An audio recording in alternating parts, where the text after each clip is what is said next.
What's up, everybody? Seminary Covey here. It's been a while. It's been a while since I've been able to do these vlogs, and to me, there are very valid reasons for it, but at the same time, they are not valid enough that I feel comfortable with. And I say that because I had been wanting to do these regardless, right? I wanted to capture the good times, the bad times, all of the times. But sometime in the middle of my last semester, which was my first PhD semester, things got hectic. Lots of things were going on, not just for my PhD, but in life, with work, my job, which is something I'll talk about.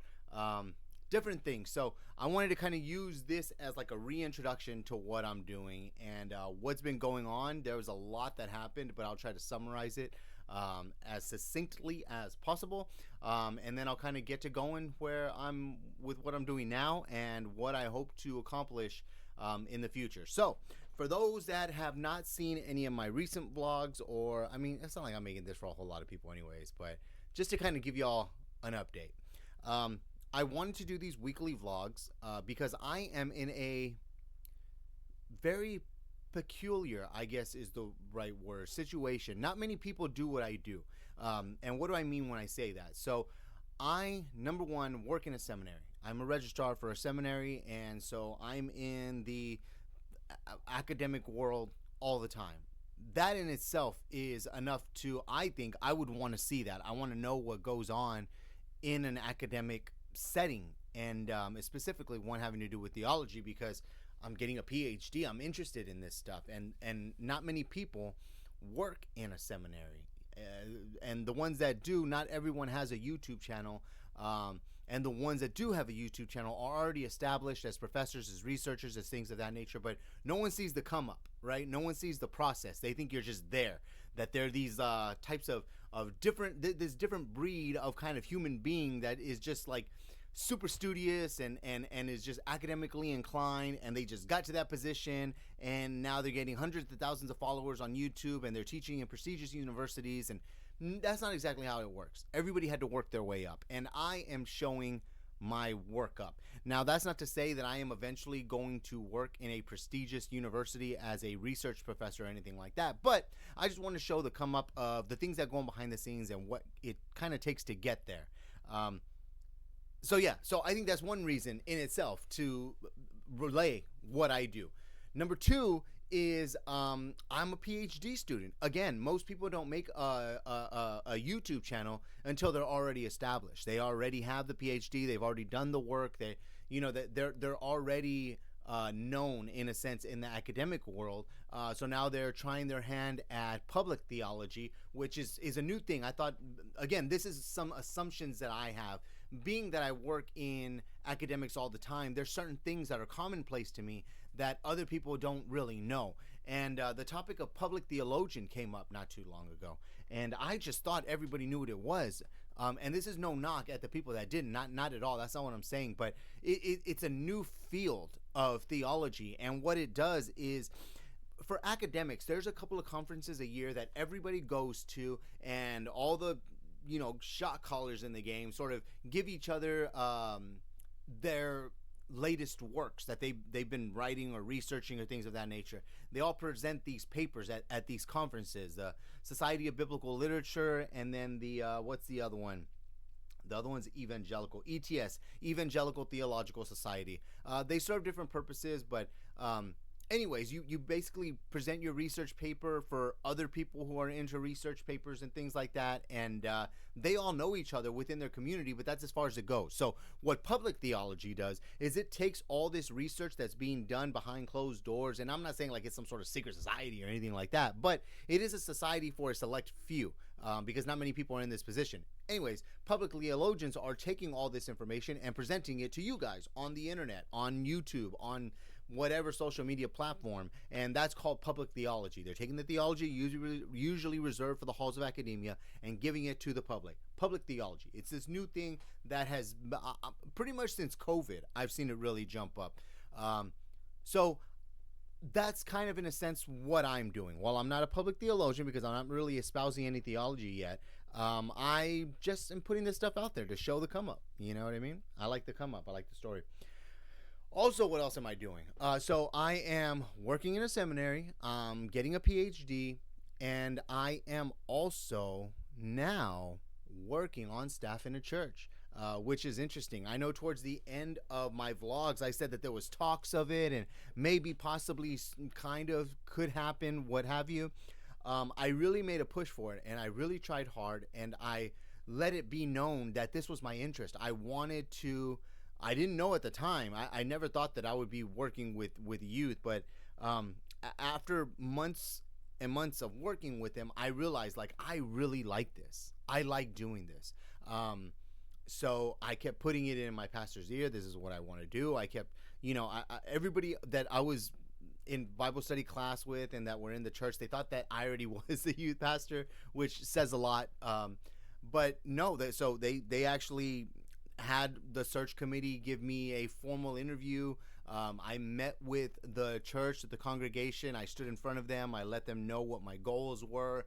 They asked the kids if they would want me as youth pastor. I went through all the steps, and I eventually got put on staff as the youth pastor. It's interim youth pastor now, but I see that changing in the future, and there's a number of reasons why. So hopefully I'll have, while is just the title of interim, is just a title. I don't think they're gonna go and hire another youth pastor. I think they like what I'm doing, and I like what I'm doing. It's a good fit, so I expect all good things. What else am I doing? So another thing is this semester I am, in addition to being a registrar, teaching. I'm going to be teaching Introduction to Church History. So there's a lot of things I'm doing, right? So as you can see, I started getting all this information towards the middle of my first semester when things were getting hectic. I don't know if you guys remember, but I would show you my reading lists and things I had to do. And it was getting to be a lot. We were getting to the point where I was having to lead discussions, and then our papers were starting, we were having to start on our papers, which are like 25, 30-page papers at the PhD level. So they were, they were fairly significant. And at the time, the reading was really getting to me, and it was hurting because all of my books were in digital form because I can't afford the paperbacks. And everything was just starting to get to me. Working at church, everything. It was just a lot. So I was like, something's got to give. And unfortunately, my vlogs are what had to give at the time. I felt bad. I tried to record a couple of more vlogs, but they weren't coming out how I liked anyways because, like I said, y'all saw the quality. It was horrible. I didn't know how to work OBS yet. I was just trying to record, and it was taking a bunch. There was a bunch of issues. Point is, I've been doing other recordings for various things, and I finally figured out this OBS, which is what I'm using now, and I like the product that it's been producing, so I figured I might as well go in this new semester starting. I'm going to go ahead and kick up my vlog again because now even more things are going on, and I want to remember this time. I hope other people appreciate it, but I appreciate it, and I want to be able to look back on it. So, yeah, like I said, we just started my first semester. Let me go ahead and show y'all what's up. So, watch out. See, I'm telling you, I'm learning this OBS thing pretty good. I can switch screens, and I know how to do all kinds of stuff. But so this is the home screen for Southwestern Baptist Theological Seminary, where you have all your classes and things of that nature. If you remember last year, I took a seminar on the Trinity and the theology of Martin Luther, and I want to go ahead and show you guys some stuff. Is it on here? Can I show it from here? I don't think I can show it from here, but let me see. So the theology of Martin Luther, if I go to grades, I don't know if it's been updated. No, it hasn't been updated here. So let me see. Maybe I can. I'll just stay in the dashboard. I know there's other place I can find it. Here, let me stop sharing real quick because I want to show you. I'm gonna go to solo. So Southwestern, boom. Current students, bang. Student hub, bang. Self-service. Okay, share screen. All right, so this is the self-service where I pay my bill, and I can register for my next classes. But this is what I want to show you. Check out what your boy got last semester for the fall. GPA 4.0. Make that a little bit bigger. Oh, snap. I got an A plus in the theology of Martin Luther.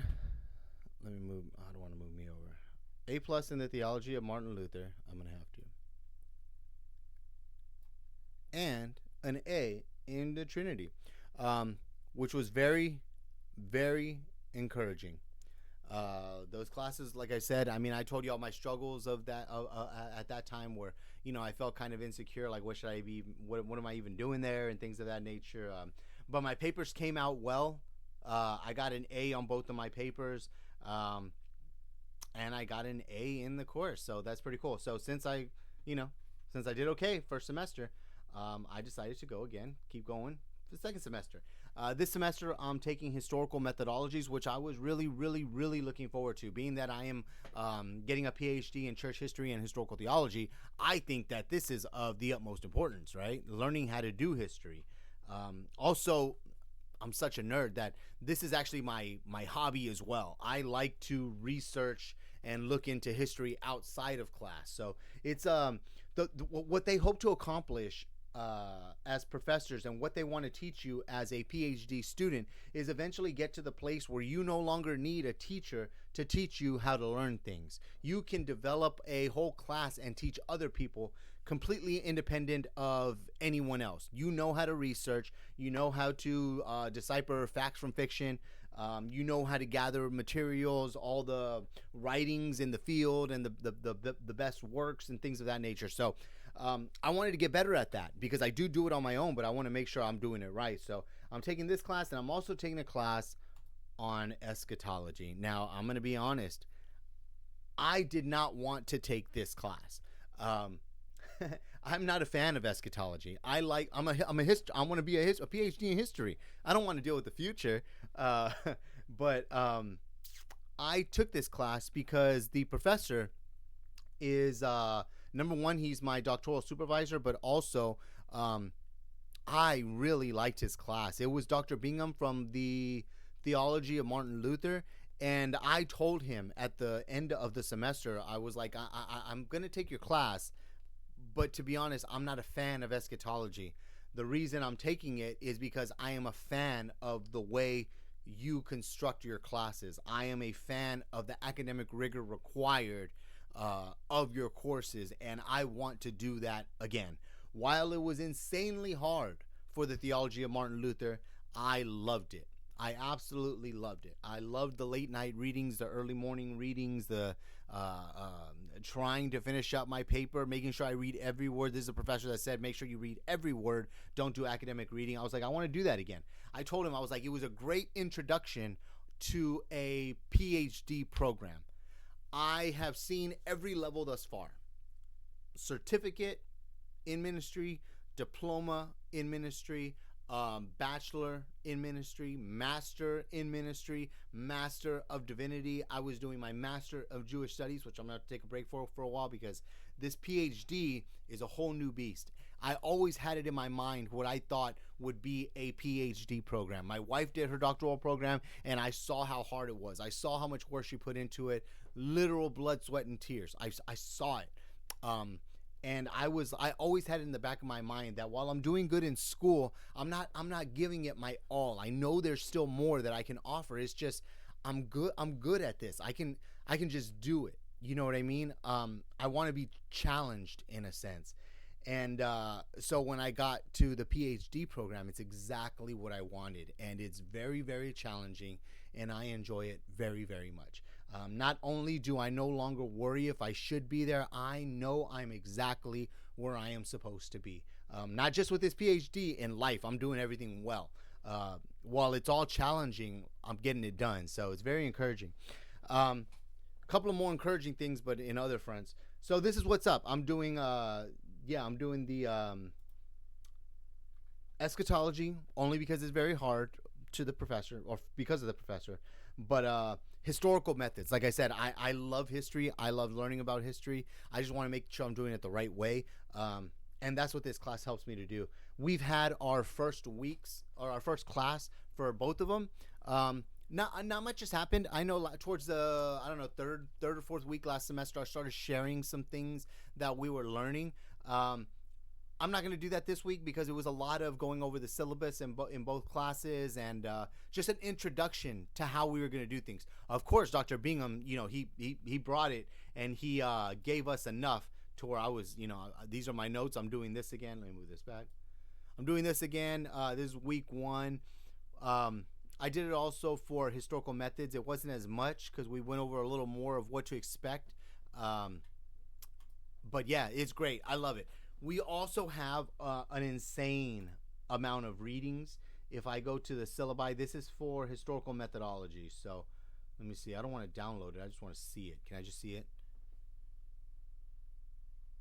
Yeah, this is for historical methods. So have to read, have to write. These are the required textbooks.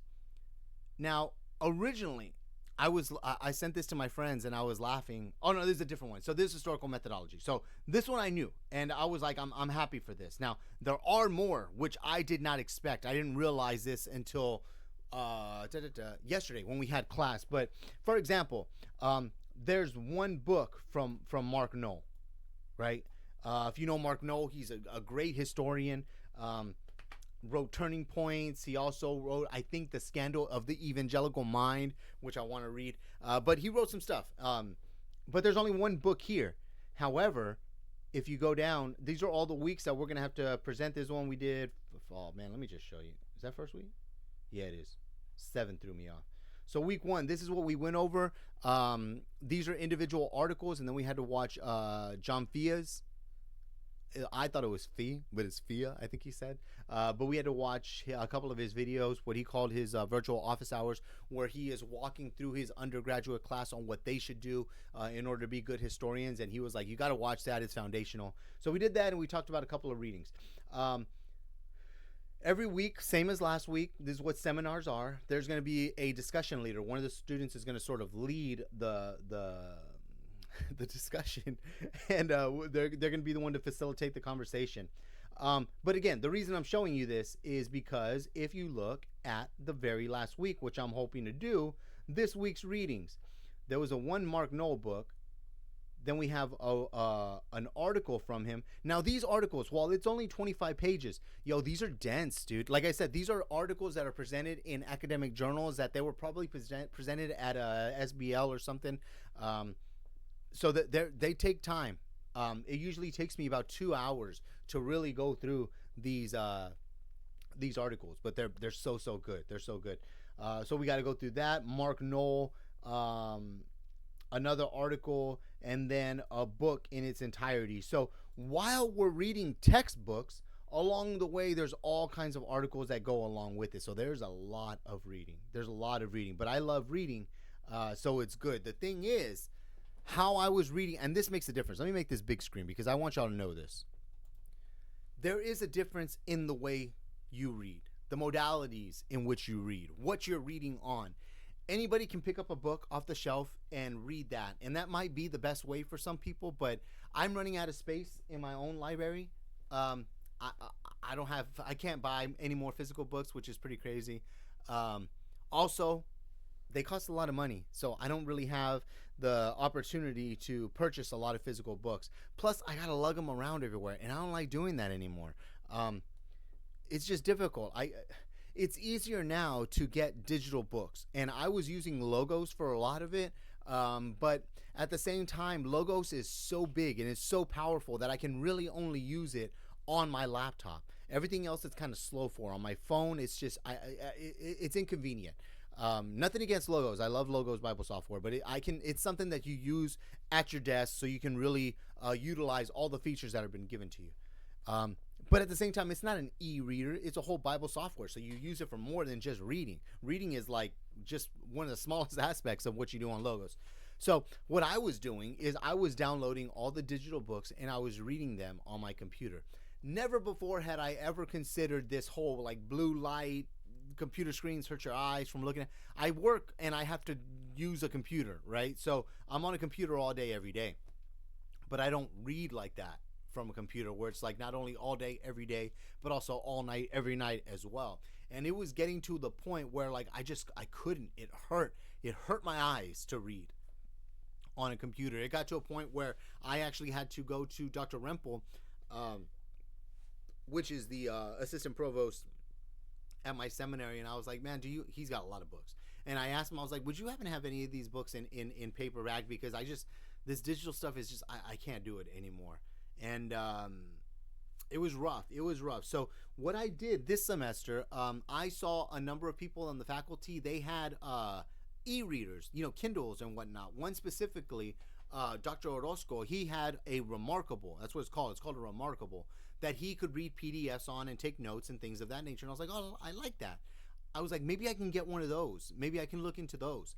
And I did research and I looked into it, and I saw one that I liked, but it was expensive. It was like $500, $600, I think, about $600 for an e-reader, right? And my wife was like, I mean, come on, do you need that really?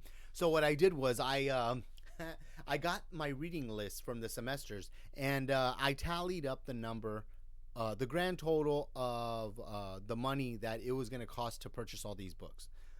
The books were actually $30 more. If I would have bought all the paperbacks of these books, it would have cost about $30 more than my e-reader. And the thing is, I know how to get books digitally.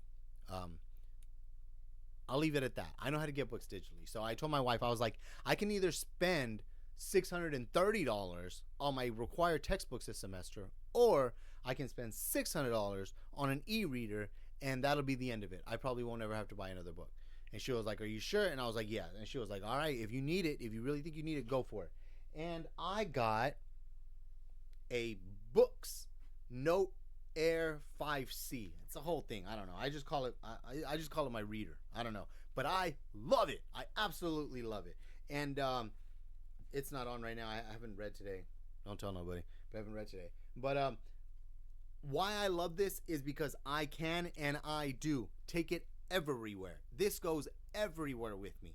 And any chance I get, I can open it and I can read there. Not only that, but it came with a stylus, so I can actually annotate all of my books and things in here. And I have all of my books, and I'm only putting books in here that are for my PhD program, because that's all I want. I don't want Facebook on here. I don't want YouTube. I don't want text messaging. I don't want none of that stuff. I just want my books. I put logos on there, of course, and I think I might have Audible on here and a couple of other just reading programs. But there's a feature on here that also allows me to take notes, all that stuff. But let me show you one, for example. Let me see if you can see it. One of the required readings was Histories and Fallacies. We had to read that again. It's actually the second time I've gone through this book. But let me see if I can go all the way back to one of the first pages. 100. Yeah, so it allows me to take all kinds of notes. I'm hoping y'all can see this, because it's not that kind of blue screen. You can see, you can even see it on the camera. Most times when you show things on the camera, you can't even see it. But with the stylus, I can like annotate, mark up. I'm learning how to take better notes with this. I can different things that mean different things for the main point. I write notes on the side of what the whole chapter was about, so that way I can go through it. And I love it. Like I said, I take this with me everywhere, and I have all my books in it. Let me see. Let me go back. So this is it has my library in here with all the books in there. Not only can I put all my books in here, but I'm starting to use this for other things as well. So like I said, I can take notes.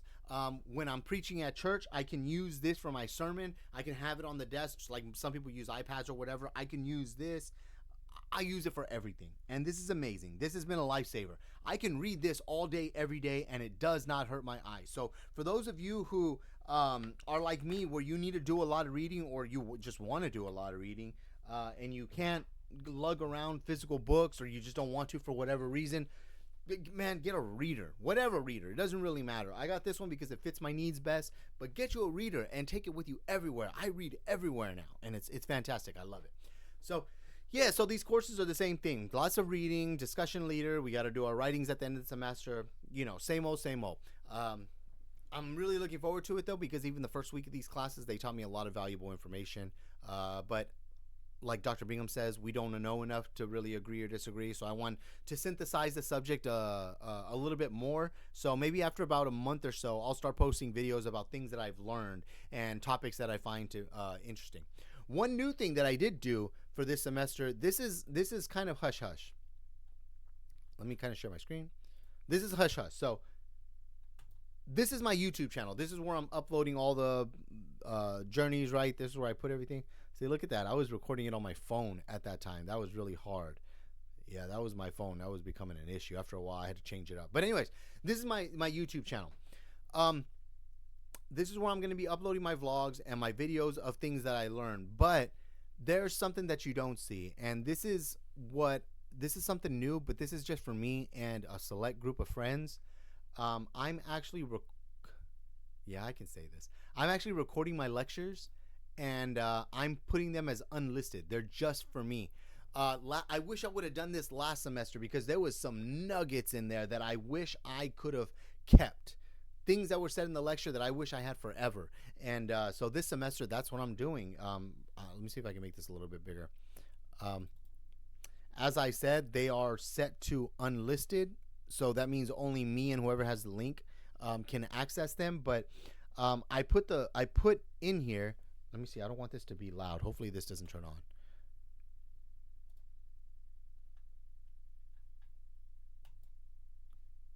So it has the whole lecture in here, and let me go forward to where I start showing things.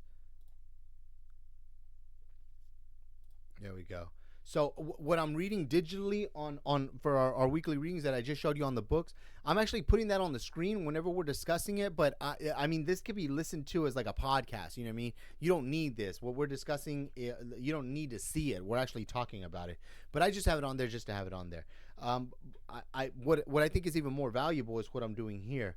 I actually made a folder specific to the individual classes that I can upload all of the readings. So this is the readings for week 1 for historical methodologies, and I also did it for my eschatology class for the other one as well. So I have my lecture here. I have the folder of our required readings, and I also did it for eschatology. I did it for this as well. So you can find the link down here. It'll be in there. So again, this is kind of just for me and a select few friends. But you know, I don't know if we get to know each other and you kind of want to check it out, email me. You know, maybe I can share it with you. We'll see. I don't know. So yeah, that's what's going on in my PhD journey right now. It just started. I'm super excited for this semester. I'm super excited for the historical methodologies class because of the content. I'm super excited for the eschatology class, not because of the content, even though I am learning some dope stuff, but because of the academic rigor that is required in order to succeed in that course. So what else is going on? Like I said, I am going to be teaching this semester. I never thought I would see this again, but this is Google Classroom, and now I am constructing my class on Introduction to Church History. I have the class work where I'm already doing my different weeks, but they're all in draft form right now. Our classes start on Tuesday, I believe. So I'll be taking a class on eschatology Tuesday at about 2, and then I'll be teaching a class on Introduction to Church History at about 7 at Stark. So that's going to be a fun-filled day. Thursdays are my classes for historical methodology, and Wednesday, which is the newest thing, is I don't need this anymore for that, which is Wednesday is when I do youth group. I was doing that last semester. I'm going to continue to do that this semester, but in addition to Wednesdays, I'm also doing Sundays and whatever else days because I'm working there. It's actually Friday, so after I complete this vlog, I'm going to go over to the church and I'm going to do some things there, but I'm doing a lot of things now. I'm doing a lot of things, and if you could just see my board, y'all know I have this board right in front of me. If I take a picture, I don't think I could take a picture. Do I have a picture? I think I actually put it on my Facebook. Let me see. Let me see if I can get this real quick. I'll show y'all a quick picture of what I got. Photos. Yeah, I can show you. All right, check this out. So this is my week 1. Semester 2, week 1. This is just 1 week. While I have the month of everything that needs to be done over here, I have to put it down by weeks and on what days I have to complete certain readings by. And then I have these are for the class that I'm teaching, what I have coming up for youth, and then also the readings to prepare for next week. So it's a lot, and this is just kind of 1 week. You know what I'm saying? So I'm doing this all the time, but I love it. I love it. This is like my life. This is what I do. I'm in the trenches now, you know. So I think it'd just be interesting to go along and record this. It'd be a lot of fun. Some couple of things that have took place in the church recently. I was actually put in charge. I had just got put on staff, and I got put in charge for the candlelight service for this year's Christmas. Well, it's candlelight, so it's not really Christmas, but our candlelight service. And so I was leading that. I brought a little message about gifts and presents. I thought it was pretty good. A little quick 5-minute devotional. Immediately following, I led the service, which was the last Sunday of the month, which I didn't know, if you were a Baptist, is unofficial. Well, for Baptists, official youth pastor preaching Sunday. Apparently, all youth pastors preach the last Sunday of the year. But I did that. I loved it. And pastor said he wants to give me more opportunities to preach, which is good because I want the experience. But also, I want to be able to give our pastor breaks because, man, they do a lot. So I like being able to be that I don't want to say crutch, like if he's hurt, but I like to be able to help him in order to keep him there as long as possible because he's a great pastor. So yeah, I'm gonna be going to the church in a little bit. I gotta set up. We have VBS coming up, or not VBS. We got Camp Zephyr coming up. We got D Now coming up. We also have a mission to Belize that we're gonna be doing. That I gotta tell Pastor that me and Amanda are gonna go ahead and do that. But there's a lot, man. There's a lot going on. So yeah, we're right over 30 minutes now. I just wanted to catch y'all up on what's been going on. I am now Pastor, Professor, PhD student Covey, which is gnarly. Most people don't even call me Covey anymore. It's like starting to transition to Jeremy again, which is okay. I'm 40 now, so maybe I shouldn't be having a nickname anymore. But yeah, still seminary Covey to you guys. But other than that, yeah, I'll keep you updated. Every Friday I'll be doing this, and after about a month of being in class or whatever, I'll start putting videos of things that we're learning. I definitely want to upload my lectures from the courses that I'm teaching on church history, as I think they would be beneficial to my church as well. This is a certificate level course, so an introductory course, which means it should be understandable to the average person in the pew. So maybe they can get some benefit out of that as well. But yeah, that's it for now. I'm excited to be doing these vlogs again. I'm excited to be back in school again, and I'm excited for this year and what God has in store for me, my family, and my various ministries. So if you like this, if you like what's going on, like the video or whatever the kids say. I don't think there's anything worth sharing, but stick around. Maybe things will get good. Maybe you'll find some interesting things along the way. Or if you are one of those that are an up-and-coming youth pastor, up-and-coming professor, thinking about getting a PhD, follow along. Maybe some of this stuff will be beneficial for you. So yeah, other than that, I'll catch y'all later. I'm gonna go do some work at the church. All right, guys, I'll see y'all. Shalom.